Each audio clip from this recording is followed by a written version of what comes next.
billetes, dinero, porque lo aceptamos. Entonces, eso va a permitir que el gobierno amplíe su financiamiento. ¿Cómo? El Banco de México en realidad obliga a partir de este momento a que todos los bancos estén asociados con él y le empieza a proporcionar financiamiento al Estado, ¿sí? Entonces, eso va a explicar cómo en los años 30, por ejemplo, el régimen de Cárdenas puede también ampliar sus obras de infraestructura sociales, ¿no? Es un parteaguas importante en ese sentido. Un segundo efecto positivo en el mediano plazo tiene que ver con la industria. Dado que pues casi nadie estaba vendiendo a precios accesibles, ¿no? Varios de los insumos que compraba México en el exterior los tiene que empezar a tratar de conseguir dentro. Entonces es en este momento cuando realmente se sientan los antecedentes de lo que después va a ser la sustitución de importaciones de los años 40. Es decir, empieza a desarrollarse de manera más amplia la industria propia. Ya esto tampoco es del todo nuevo, es decir, ya había habido un antecedente importante en el porfiriato de cierta sustitución de importaciones, pero a raíz de la crisis de 1929 esa sustitución se refuerza y empieza a pensarse ya un poco más en la necesidad de crear industria propia, ¿no? Y por eso también, por ejemplo, a partir de este momento hay un aumento de adquisición de otro tipo de importaciones, o sea, cambia la clase de mercancías que compraba México, empieza a tratar de importar más maquinaria, ¿no? Que le permita generar más productos propios, no tanto productos terminados, ¿no? Entonces las industrias que, bueno, primero van a beneficiarse de esto, pues son las que ya estaban más asentadas tradicionalmente en México. La textil, por ejemplo, que tenía una larga tradición en México, ya estaban industrias cerveceras, cigarrera, ¿sí? Entonces, industria de consumo. Incluso al final de este periodo, bueno, ya hacia los años 40, de manera tardía va a aparecer la primera locomotora mexicana.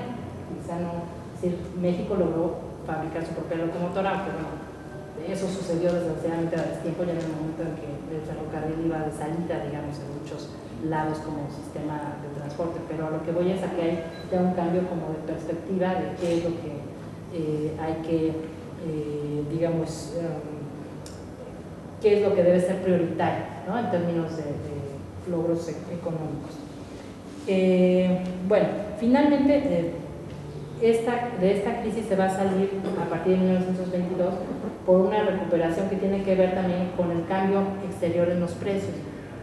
Empieza a haber una recuperación justo de los productos que habían sido más perjudicados en un inicio en la crisis.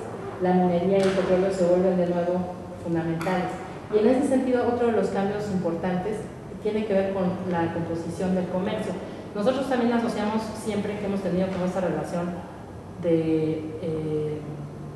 muy cercana con Estados Unidos, ¿no? Y es cierto que en el porfiriato hay un acercamiento, pero en estos años 30 se logra un balance, es decir, hay una apertura mayor hacia Europa que hacia Estados Unidos. Y hay un proceso de negociación bastante interesante, ¿no? Entonces eso también es un poco para relativizar, si no en todos los momentos la cercanía con Estados Unidos ha sido igual o las negociaciones entre los dos países han sido iguales, ¿no? Bueno, ahora, bueno, esto por lo que toca la crisis de 1929, ¿no? Por eso digo que es más bien entre 27 y 38. Ahora, la siguiente crisis se va a dar en 1976. Realmente, si ustedes lo ven, es un lapso bastante amplio sin crisis. Eso no significa que no haya habido baches, pero digamos crisis como tales, con efectos perjudiciales generales para la economía, pues sí, no llegaría sino hasta 1976. Y bueno, como en las otras, hay factores aquí internos y externos que explican el que se haya dado esta crisis. El interno tiene que ver justamente con las debilidades del desarrollo estabilizador.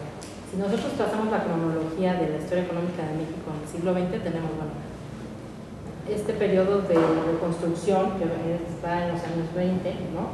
Luego tenemos el periodo del cardenismo, ¿no? Y después ahí siempre se hace el contraste entre el sexenio de Cárdenas y el de Ávila Camacho, siendo el de Ávila Camacho el que inaugura, digamos, un proyecto de modernización a partir de la industria, ¿no? Que continúa Miguel Alemán, y luego, viene Ruiz Cortines, López Mateos, pero en todos estos, digamos, de 1940 a 1970, se tiene un periodo de milagro mexicano o de desarrollo estabilizador. Incluso, si ustedes preguntan pues a sus papás, ¿no? Seguramente tienen recuerdos muy positivos respecto a cómo la situación económica influyó, ¿no?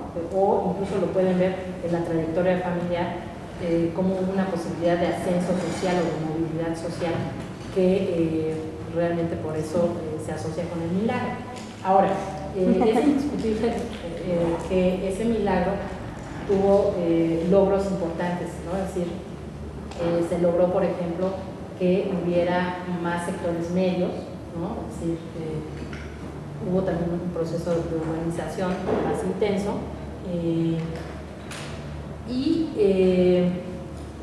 bueno, en general hubo una estabilidad, por ejemplo, que se reflejó en que no hubiera cambios, no hubiera inflación, es decir, una elevación constante de los precios y sistemática, que no hubiera cambios en el tipo de cambio, valga la redundancia, en el valor del peso con respecto a otras monedas, prácticamente desde 54 se mantiene estable a 12.50, ¿no? Ahora, independientemente de eso, es un hecho que también el desarrollo estabilizador, digamos que tuvo sus aspectos desestabilizadores, por llamarlo de alguna manera.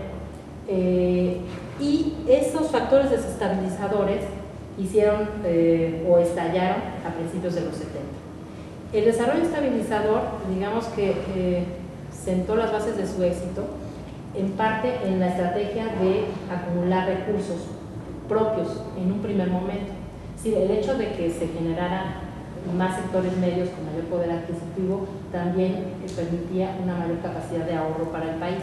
Pero ¿qué sucede? A partir de los años 60 esto va a empezar a cambiar por varias circunstancias. El caso es que a partir de mediados de los años 70 más o menos, el país empieza a endeudarse cada vez más. O sea, las posibilidades de obtener ahorro propio para continuar con los proyectos del país van decreciendo y empieza a haber más oportunidades de endeudamiento externo. Eso en parte tiene que ver incluso con cambios en patrones de consumo. Por ejemplo, la gente empieza a tener mayor poder adquisitivo y empieza también a adoptar patrones que tienen que ver con el American Way of Life famoso, ¿no? que es toda una cultura del consumo que se refuerza mucho a partir de los años 50, ¿no? Y empieza, por ejemplo, a viajar fuera, ¿no? Y eso desde el punto de vista económico hace que los recursos salgan, es decir, obviamente trae consecuencias positivas, pero hace que la gente destine sus recursos a otros lugares y no a México, por ejemplo, ¿no?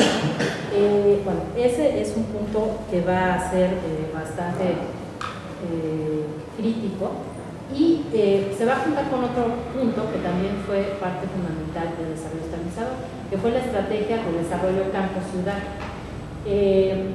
Lo que se va a hacer a partir de los años 40 sobre todo es privilegiar la agricultura que daba productos para comercializarse, ¿no? Es decir, que eran rentables desde el punto de vista de exportación.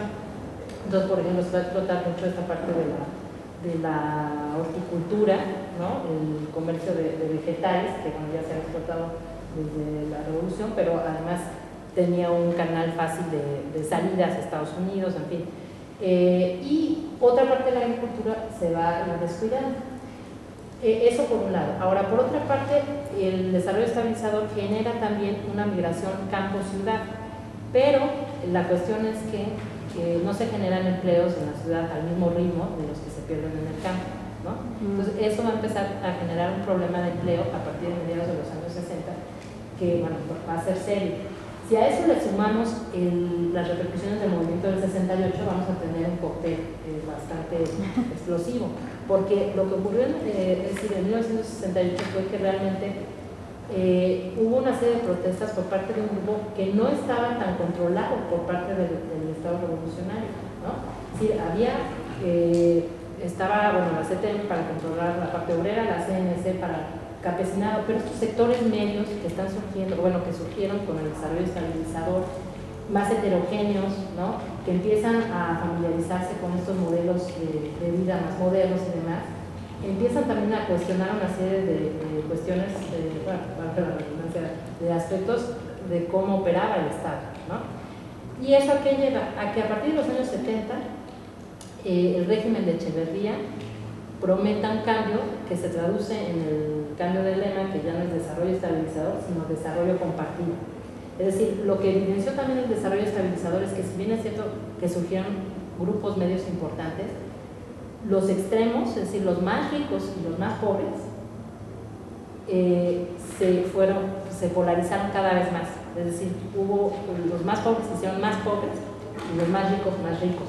Entonces, es un problema de inequidad en el ingreso que no estaba solucionándose, sino al contrario, se estaba agravando, ¿sí?